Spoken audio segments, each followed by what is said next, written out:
जय जगन्नाथ। मैं शिवानी चक्रवर्ती अपने channel Bong Calling Food Tales में आप सबका स्वागत करते हैं।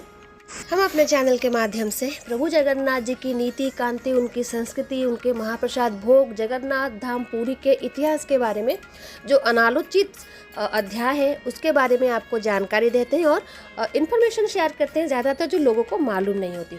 तो उसी क्रम में आज हम एक ऐसा इन्फॉर्मेशन आपके लिए लेकर आए हैं, आपके साथ शेयर करेंगे जो शायद बहुत सारे लोगों को मालूम ना हो। लेकिन उससे पहले ये जो फ़ोटो हम शेयर कर रहे हैं इसको आपको ध्यान से देखने की ज़रूरत है, क्योंकि वीडियो में जो भी हम तथ्य देने वाले हैं, अगर आप इस फ़ोटो को ध्यान से नहीं देखेंगे तो शायद समझ नहीं पाएंगे। अभी रथ यात्रा जब होती हम देखते हैं कि लाखों की संख्या में भक्त प्रभु जगन्नाथ जी, प्रभु बलभद्र जी और माँ सुभद्रा जी के रथ को खींचकर माँ गुंडीचा के मंदिर लेके जाते हैं और वहाँ से वापस बाहुड़ा के दिन खींचकर प्रभु जगन्नाथ जी के मंदिर के पास लाते हैं। और ऐसा मानते हैं कि रथ खींचने से बहुत पाप जो है वो क्षय हो जाता है और अशेष पुण्य मिलते हैं, मुक्ति मिल जाती है। लेकिन क्या हमेशा से ही भक्त रस्सी खींचते थे? नहीं। भक्तों की जो रस्सी खींचने की परंपरा है वो शायद 50 साल या फिर उससे भी कम समय का है। जी हाँ, हम सच कह रहे हैं। कोविड के समय में हमने देखा था कि किस तरीके से बिना भक्त के रथ यात्रा निकली थी और सेवायत किस तरीके से तीनों प्रभु के रथों को रथ यात्रा में लेकर भी गए थे और बाहुड़ा में वापस लेकर भी आए थे। कोई भी भक्त रस्सी को नहीं छुआ था, कुछ भी नहीं हुआ था। वैसे ही रथ यात्रा पहले होती थी। तो रथ खींचते कौन थे अगर भक्त नहीं खींचते थे? तो जो रस्सी तब खींचते थे उनको कहा जाता था कोड़ा बेठिया। ये शब्द बहुत सारे लोगों के लिए अनजान होगा, उड़ीसा में बहुत सारे लोगों के लिए अनजान होगा, बाहर के लोगों की तो बात ही करना मतलब बेमाने होगा। उड़ीसा में भी ज़्यादातर लोग ये बात नहीं जानते, लेकिन मंदिर के इतिहास में ये नाम अभी भी दर्ज है, कोड़ा बेठिया।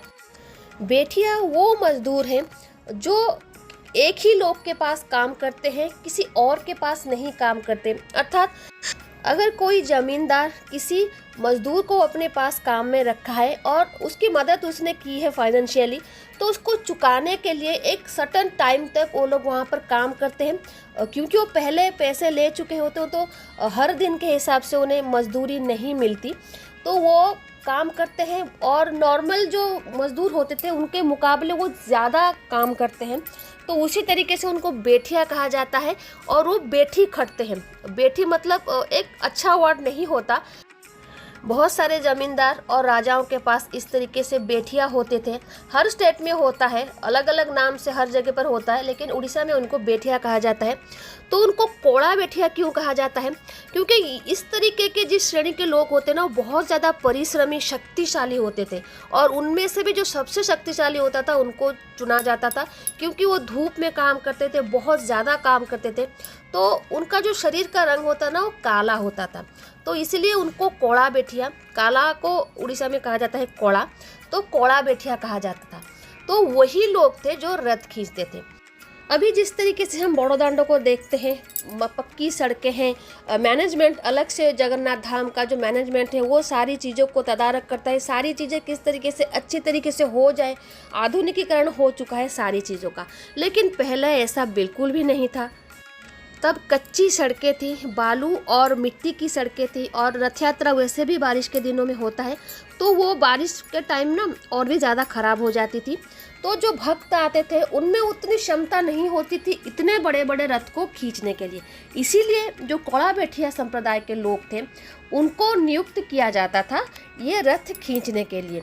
और जो एक ऐतिहासिक दलील है जिसका नाम है एशियाटिक रिसर्चेस, तो उसके मुताबिक जो नंदी घोष रथ था उसके लिए 1000 कोड़ा बेठिया, ताड़ध्वज के लिए 1200 और दर्प दड़न जो माँ सुभद्रा का रथ है उसके लिए 2000 कोड़ा बेठिया नियुक्त किए गए थे। उसमें से कुछ राजाओं की तरफ से थे और कुछ जमींदारों की तरफ से थे।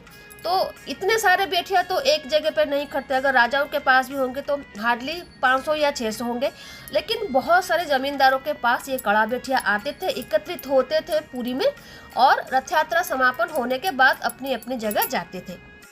और 1807 के रिकॉर्ड से ये जाना जाता है कि राजा की तरफ से हर रोज जितनी रथ यात्रा के दिन होते हैं हर रोज 456 कड़ा बेठिया प्रोवाइड किए गए थे और उनकी जो हर दिन की मेहनताना था वो था 3 रुपया। 1807 में उनको हर दिन 3 रुपया मिलता था रथ खींचने के लिए।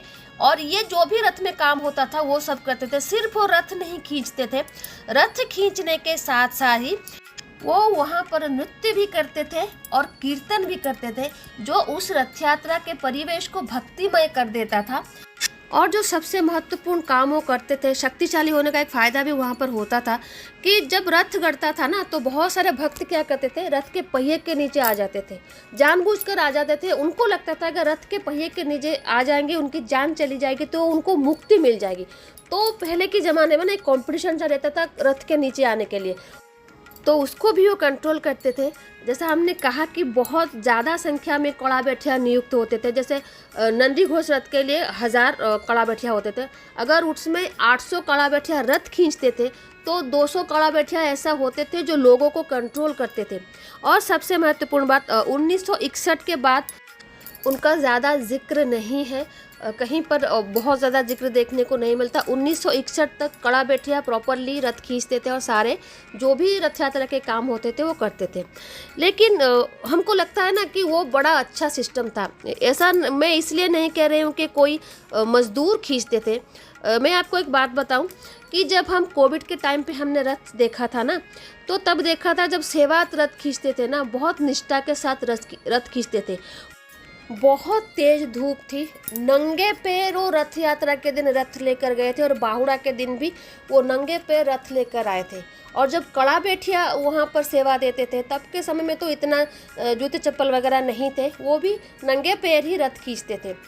अगर वो सिस्टम अभी होता, अगर वो आज भी रथ खींचते, तभी भी वो नंगे पैर ही खींचते, भले ही उनके पास जूते चप्पलों का अंबार ही क्यों ना हो।